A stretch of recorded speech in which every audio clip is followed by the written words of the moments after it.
Yan, sarap na ilawin. Walang kamatayan na. Pork to guys, ihaw na naman.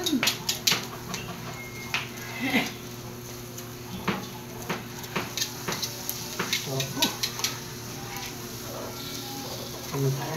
Eric, kaya mo na yan. Gulay na walang gulay. Ito na kayo na ba yung gulay? Wala tayo problema ko, Eric. Nandito wala tayo. Lulutoy na yan ang problema natin. Kulang na lang kayo kaldero. Hindi, may kaldero na po ako doon. Dalawa. Yung isa galing diyang shop. Yung isa dinaanan ko sa bahay. Dinaanan ko sa bahay.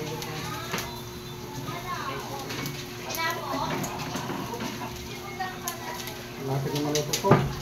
Magayan siguro. Siya na pinagpakan mo. Sabihin mo kay Darlene, hiraman muna natin yung van niya, maligo tayo Batangas. Sabi mo, maligo tayo. Ano? Maligo tayo sa Batangas. Sabi mo, Dar, maligo naman tayo. Sabi mo, kay Junjun mukha mo, maglambing lang. Baka pwede maglambing. Na-scam na nga ako.